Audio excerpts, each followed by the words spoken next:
A former US president meets with Russia's most feared leader. Not in Washington, not in Moscow, but in Alaska.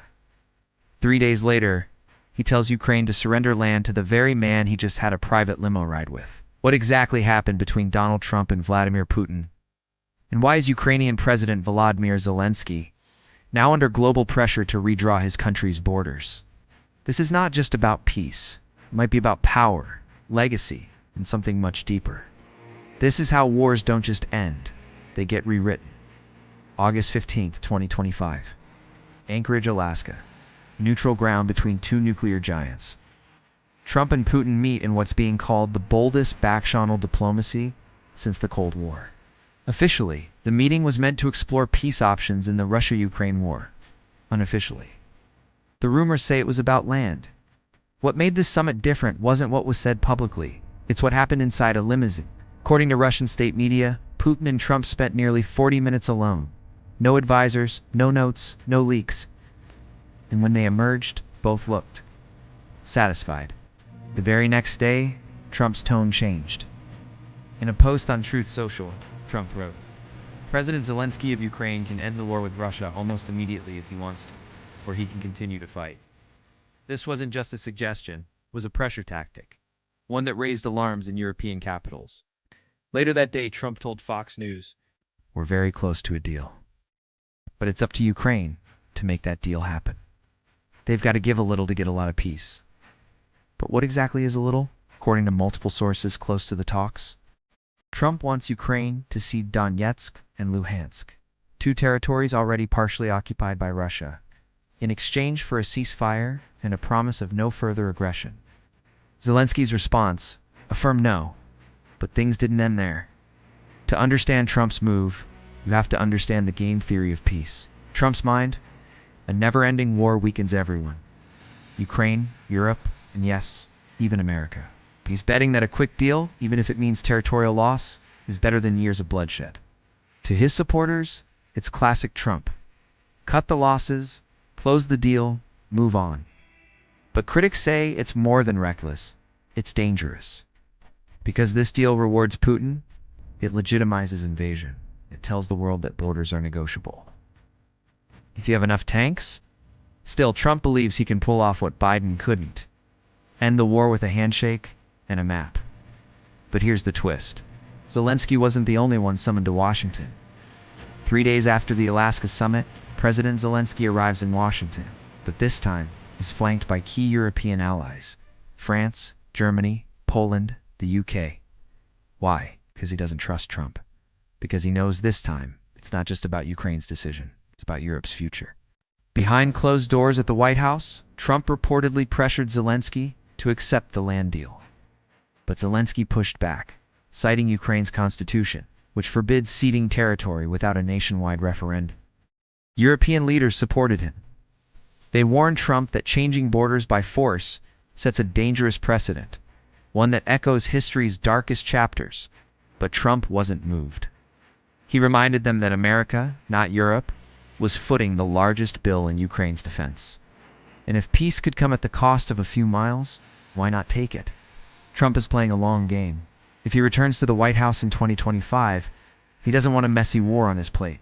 He wants a peace trophy, something Biden couldn't deliver. And for that, he's willing to reshape the narrative, that peace isn't surrender, it's strategy. But not everyone sees it that way. Analysts warn that any Ukrainian territorial concession would embolden Russia and possibly open the door to more invasions in the future. More than 100,000 Ukrainian soldiers have died, millions displaced, cities erased. Too many Ukrainians giving up territory now would mean those sacrifices were in vain. But Trump's calculus is colder. What's the alternative? Another 10 years of war? Another $100 billion? This is where the pressure becomes politics, and politics becomes history. Zelenskyy said no. European leaders stood behind him, yet President didn't back down. Why? Because for him, the war in Ukraine, S&T, just a battlefield crisis. It's a political opportunity. But this so-called peace plan may be triggering the exact opposite: division, distrust, and diplomatic chaos. The moment President hinted at pressuring Ukraine into ceding territory, alarms went off across Europe. French President Emmanuel Macron called it a dangerous shortcut. Germany's Chancellor labeled it an insult to international law. The top EU official warned, if Russia is rewarded for aggression today, what message does that send to China tomorrow? But President wasn't listening. He had his sights set on the 2026 election, and Ukraine was now part of his campaign narrative. Biden gave you conflict, I'll give you peace.